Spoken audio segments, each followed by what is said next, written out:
اسرائیل کا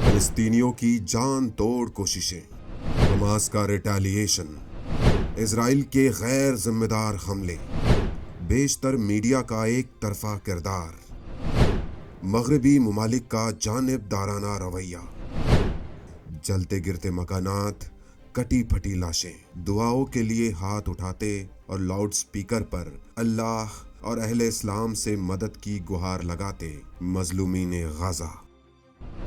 انقطعت الأسباب، انقطعت الاتصالات، انقطع العون من أهل الأرض، لم يبق إلا أنت يا الله يا الله. إنهم يستقوون بقوتهم وإنا نستقوي بقوتك عليهم يا أهل الإسلام. اسرائیل اس چھوٹے سے غزہ سٹرپ پر پچھلے 2 ہفتوں سے حملہ آور ہے. اسرائیل کے ساتھ امریکہ اور دیگر ویسٹرن کنٹریز ہے, فلسطینیوں کے ساتھ مسلم کنٹریز ہے, مگر بس مورلی سپورٹ کے لیے, کیونکہ اس نئے زمانے میں ہر ایک ملک اپنا نفع اور نقصان, اپنی اکانومی اور آفٹر ایفیکٹس کے بارے میں سوچتا ہے. اسرائیل ایک رچ کنٹری ہے, بہت سارے ملٹی نیشنل مشہور برانڈز اسرائیل کے اپنے برانڈز ہیں, اور اس کا براہ راست فائدہ امریکہ کو ہوتا ہے. تو سمجھا جا سکتا ہے کہ امریکہ اس پر انویسٹ کر سکتا ہے, مگر وہیں غزہ غریب, لاچار اور بے بسوں کی جگہ ہے. بھلا یہاں کون بزنس کرے گا؟ تو جنگ کے باہر سے ان کی بے بسی پر افسوس جتانے والوں کی اپنی کہانی ہے. مگر دوستو, 1000 سال پرانی وہ بھی ایک داستان ہے جب ایک مرد مجاہد صلاح الدین ایوبی نامی طوفان نے صلیبی حکمرانوں کو اپنے گھوڑوں کے پیروں تلے روند کر فلسطین پر فتح حاصل کی تھی. اپنی قلیل فوج سے صلیبیوں کی وسیع فوج کو بھاگنے پر مجبور کر دیا تھا.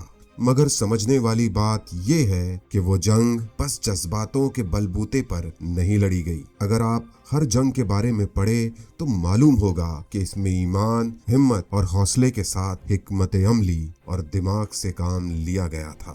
یہ بھی یاد رکھیے کہ ہمارا ملک ہندوستان فلسطینیوں کے حق میں تقریباً نصف صدی سے بولتا آیا ہے. اس بار بھی ہمارے آفیشل بیانات دنیا کی سیاست کو مد نظر رکھتے ہوئے بڑے نپے تلے رہے ہیں, جو وقت کی ضرورت بھی ہے. دوستو, فلسطینیوں کے لیے دعائیں بے شک کیجیے, مگر ڈپریشن میں جا کر اپنے ایمان کو کمزور مت کر لیجیے گا. یاد رکھیے کہ تاریخ گواہ ہے کہ وقت نے ایسے اتار چڑھاؤ ہمیشہ دیکھے ہیں, اور یہ تو آپ کو یاد ہوگا کہ اسلام زندہ ہوتا ہے ہر کربلا کے بعد. اگر آپ کو آج کل مسلمانوں کے حالات پر رونا آتا ہے, آپ اپنے آپ کو بے بس پاتے ہیں, اور آپ مسلمانوں کے لیے کچھ کرنا چاہتے ہیں, تو ناانصافی کے خلاف پروٹیسٹ یا سوشل میڈیا پر نپے تلے انداز میں لکھنا اپنی جگہ بالکل اہمیت رکھتا ہے. اس کے ساتھ یہ بھی جانیے کہ اسلام کہتا ہے کہ مرد کا زیور اس کا ہتھیار ہوتا ہے, اور یاد رکھیے کہ فی زمانہ سب سے بڑا ہتھیار علم ہے, ایجوکیشن ہے. یہ اپنی قوم کے لیے کیا گیا بہترین انویسٹمنٹ ہے, بہترین کام ہے. آپ اپنی قوم کے حالات بدلنا چاہتے ہیں تو اسے ایجوکیٹ کر دیجئے. اسرائیل کا آئرن ڈوم ہو یا امریکہ کے اڑتے طیارے, یہ سب ایجوکیشن کی ہی دین ہے. ہندوستان میں بہترین کالجز موجود ہے, اور ہمارا ملک ہمیں تعلیم کے تمام حقوق فراہم کرتا ہے. اٹھیے, کمر کسیے, اور یاد رکھیے کہ آپ کے حالات صرف آپ بدل سکتے ہیں.